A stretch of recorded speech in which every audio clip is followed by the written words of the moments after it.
University Blitar, yaitu Medika, berada di Kanigoro. Kami di sini ingin belajar cara-cara, metode ataupun ilmu dari para senior dari kita. Insya Allah kami akan selalu belajar dan terus belajar. Yuk kita ikuti bimbingan apa aja nanti yang akan diberikan kepada kami. Oke?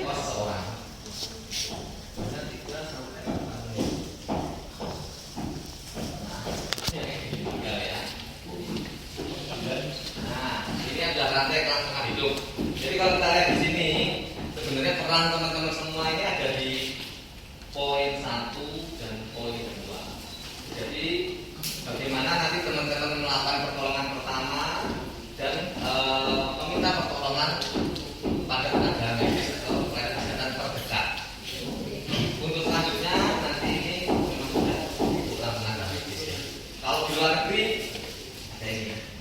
Ini alat yang digunakan untuk sejuk jantung, tapi di Indonesia memang masih jarang ya. Fokusnya yang penting bisa melakukan tindakan pijat jantung, CPR. melakukan komunikasi pada pelayanan yang terdekat, meminta pertolongan. Nah, pertolongannya bagaimana? Pertolongannya adalah kita melakukan CPR atau RJP. RJP itu resusitasi jantung baru. Jadi kalau kayak di film-film itu bahkan pijat jantung itu, nah ya itu namanya RJP. Jadi itu merupakan usaha yang dilakukan untuk mengembalikan fungsi pernafasan dan atau sirkulasi pada seseorang yang mengalami henti nafas atau henti jantung. Seperti yang saya katakan tadi di pertama tadi, kondisi yang paling jelek pada orang yang mengalami kecelakaan adalah mengalami henti nafas atau henti jantung. Tindakan yang bisa dilakukan apa? Resusitasi jantung baru. Dan ini harus dilakukan secara berkesinambungan. Semakin cepat penolong masuk ke dalam suatu mata rantai pertolongan tadi, maka semakin tinggi tingkat keberhasilan untuk menolong seseorang yang mengalami henti jantung atau henti nafas. Ini ada beberapa. Jadi semakin kita bisa melakukan CPR dengan baik, ya, maka angka gelombang EKG atau irama jantungnya juga dia akan semakin baik. Begitu juga sebaliknya. Kalau kita melakukan CPR atau RJP-nya tidak baik atau salah, ya ini ujungnya. Pulang hidupnya meningkat. Kalau nggak dilakukan, pulang hidupnya kan berbanding terbalik, semakin kecil. RJP atau CPR harus dilakukan dengan high quality. Maksudnya ya caranya benar, tekniknya benar. Ya. Caranya gimana? Hitungannya 100 sampai 120 kali per menit. Wah susah tuh kalau hitung kayak gitu. Nggak usah. Lakukan aja 1, 2, 3, 4, 5 dengan kecepatan yang standar aja. Nggak terlalu pelan, tapi juga nggak terlalu cepat. Ya. Kemudian kedalamannya bagaimana? 5 sampai 6 cm. Kalau kita melakukan tindakan itu jangan terlalu dalam, juga jangan terlalu dangkal. Kalau terlalu dalam akibatnya apa? Dia bisa mematahkan tulang rusuk yang ada di atas jantung. Akibatnya kan bisa terkena organ di bawah. Kalau terlalu dangkal apa? Ya nggak efektif. KJP-nya nggak bisa dia menekan jantung. Kemudian yang ketiga, recoil. Recoil ini maksudnya ketika kita menekan, jantung itu akan kembali. Itu sudah alam ya, tanpa kita apa-apa. Kalau kita tekan, dia akan mendalik ya, balik lagi ya. Nah itu recoil namanya. Kemudian yang terakhir, minimal interaction. Jadi kalau melakukan RJP ya RJP terus jangan disambi ditinggal, sambil telepon. Minimal interaksi, lakukan terus sampai pertolongan itu datang. Ya, tidak dijegal-jegal gitu. Minimal. Nah, ini ada anjuran dan larangan. Untuk anjuran, kompresnya tadi 100 sampai 30 kali per menit. Kompresinya kurang lebih dalam 5 cm. Recoilnya penuh, tidak kembali baik. Minimal juga ini yang penting nih di pasien. Minimal juga tidak bisa lagi. Kemudian memberikan ventilasi yang cukup 2 kali nafas. Yes. Kompresi. Larangannya apa? Yang bisa bilang kalau dia RJP-nya terlalu pelan, 1, 2 itu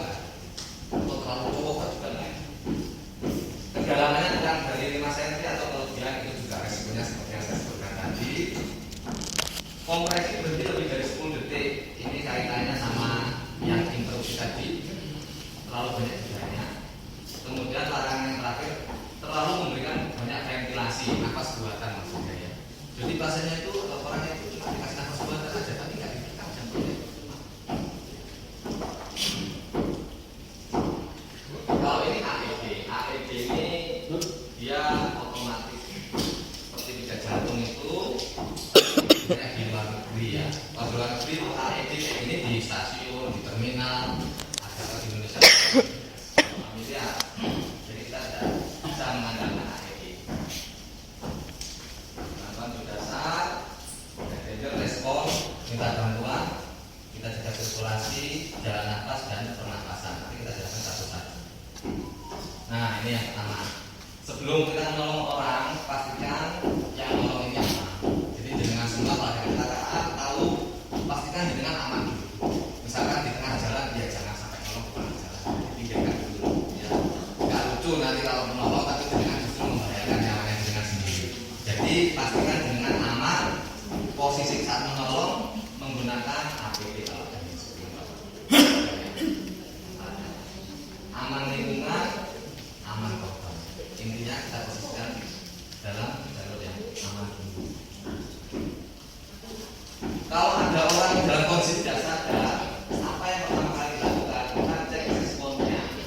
Jadi kita bisa manggil pasiennya atau orang, Pak, Bu, kita panggil ada responnya, ada responnya.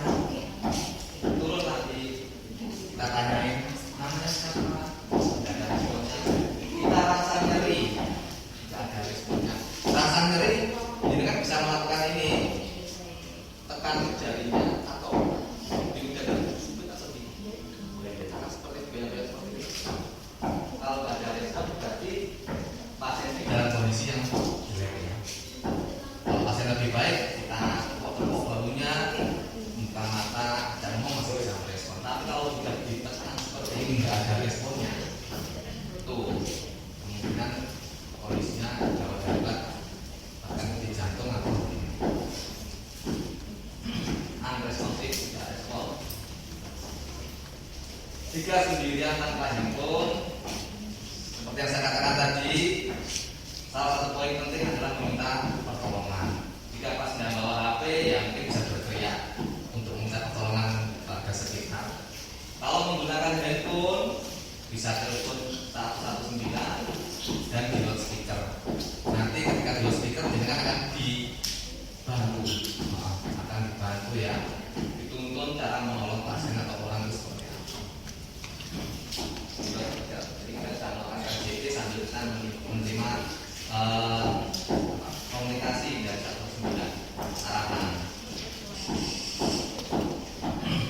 Jadi yang pertama kita cek responnya, tidak ada respon, kita langsung nyeri, tidak ada respon sama sekali, kita minta bantuan, bisa berteriak atau lewat handphone. Kemudian langkah berikutnya adalah cek nadinya. Nadinya berapa? Dari bakul ini kita tarik ke samping sekitar 2 sampai 3 jari. Lalu yang di sini coba dipraktekkan. Bisa dirasakan, oh nadinya berapa? Oh nadinya tidak berapa. Ini harus juga ya. Satlantas Polres Blitar, mohon izin Ibu Direktur Dr. Dedi, izin kemudian, mohon izin Bapak-Bapak semua. Perkenalkan, mungkin sebelum kita langsung ke materi, mungkin ada yang belum kenal dengan saya. Perkenalkan, nama saya Dewa Madin. Untuk pangkat saya brigadir, jenjangnya masih 3, Bapak-Bapak. Masuk kepolisian saya tahun 2008, alhamdulillah sudah 14 tahun saya mengabdi ke institusi Polri. Rumah saya di Gandusari, Kabupaten Blitar, tempatnya di Desa Mutun. Untuk alhamdulillah istri saya masih 1, alhamdulillah semoga nanti sampai akhir tetap 1, insya Allah yang terbaik. Nambah juga boleh. Alhamdulillah mau 2, jadi sudah mendekati usia 35, Pak. Mungkin ada bapak-bapak yang lebih senior atau bapak ibu direktur, dokter yang lebih senior dari saya. Saya di sini tidak menjadi guru, mohon maaf Bapak nih. Saya tidak menjadi guru atau yang paling ngerti di sini, tapi saya di sini diberikan undangan dari Rumah Sakit Medika Utama untuk memberikan materi safety riding. Mungkin ada yang tahu bapak-bapak arti sebelum kita menginjak materi safety riding, ada yang tahu arti dari safety riding sendiri? Ada yang tahu monggo? Bagaimana? Ada yang tahu mungkin yang masih muda-muda, yang kelahiran tahun 90-an ada nggak? 90? Kelahiran tahun 90 ke atas?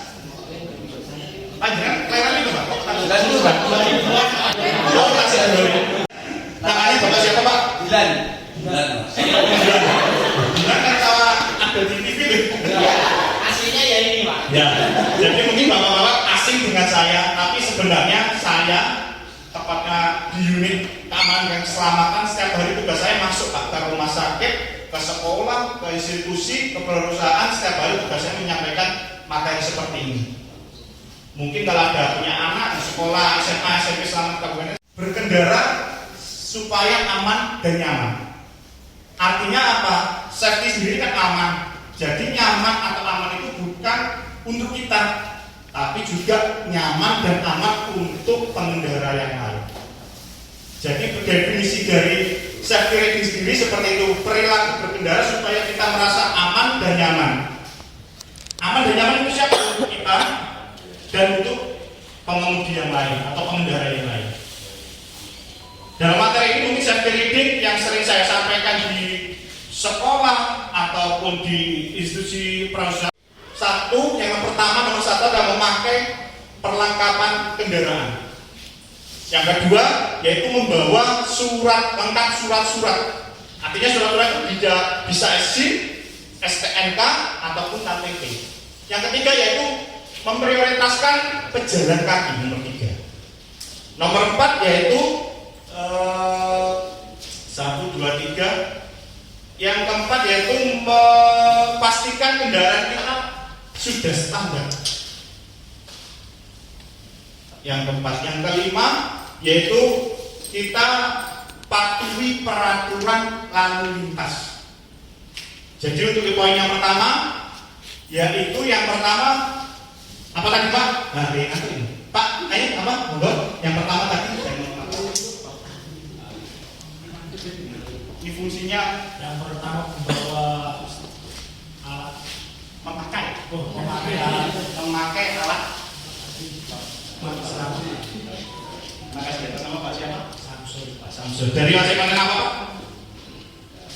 SGD. Ya, terima kasih Pak Samsul. Jadi ini saya jelaskan. Untuk yang pertama yaitu memakai alat keselamatan. Alat keselamatan sendiri banyak Pak dalam berkendara. Terutama mungkin safety riding yang saya sampaikan pada hari ini yaitu safety riding tentang sepeda motor, betul ya Pak ya? Bapak semuanya menggunakan kendaraan roda 2. Artinya apa? Keselamatan, memakai alat keselamatan itu kita pasti sebelum berangkat kita cek Pak. Contohnya, betul, nomor 1 yang paling utama adalah helm. Kenapa helm itu wajib? Mungkin kalau terjadi cedera, yang saya sampaikan seperti ini, yang kalau terjadi cedera kepala itu adalah pusat semua motorik dari saraf-saraf semua berkumpul di kepala. Kalau mungkin ada kaki patah, tangan patah, ada tokonya Pak ya? Ada ya kaki. Tapi kalau kepala sudah retak, gagal otak, ada tokonya enggak? Kepala diganti kepalanya apa gitu? Enggak ada ya. Itulah fungsi helm. Jadi mungkin kalau kaki kita patah, amputasi masih ada tokonya, yaitu kaki palsu mungkin. Tapi kita nggak berharap seperti itu. Kita hanya menjelaskan dalam memakai helm itu fungsinya apa? Tujuannya adalah mengurangi resiko kefatalan ketika kita jatuh dalam berkendara, terutama sepeda motor, mengurangi resiko yang ada di otak kita. Itu fungsi yang pertama. Yang kedua yaitu memakai apa Pak? Mungkin dalam berkendara dengan yang pertama pakai sepatu Pak. Nah, sepatu itu mungkin ada beberapa minggu atau bulan yang lalu ada petisi mungkin ya. Sepatu kok dipakai sandal jepit ditilang, itu bukannya kita tilang, tapi dari kebijakan Direktorat Lalu Lintas itu menghimbau supaya apa? Safety riding tadi kalau pakai sandal jepit dengan jatuh kira-kira jempolnya jenengan beset baik-baik saja atau bagaimana? Beda dengan kalau pakai sepatu bekerja di jalan.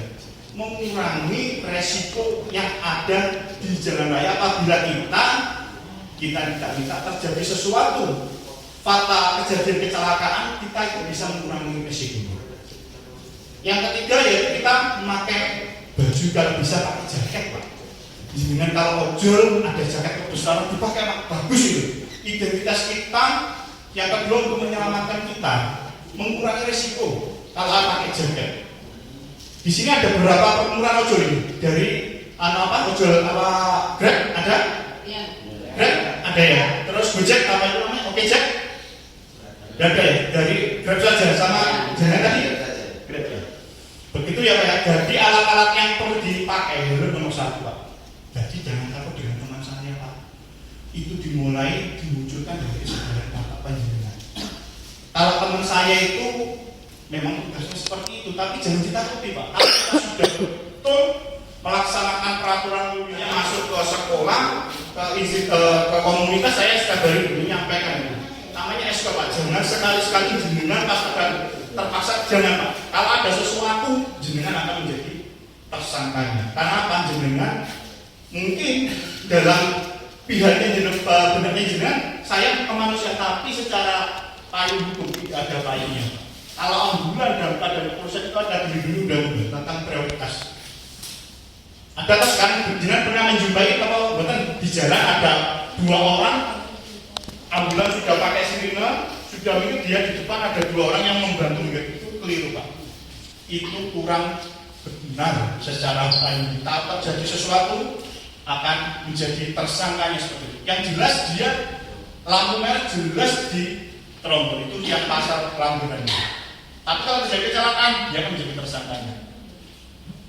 Karena ambulans sendiri sudah dilengkapi sirine dan rotator. Masyarakat Blitar alhamdulillah saya lihat selama berdinas di Blitar ada 5 tahun ini cukup sadar hukumnya luar biasa. Saya salut dengan sini.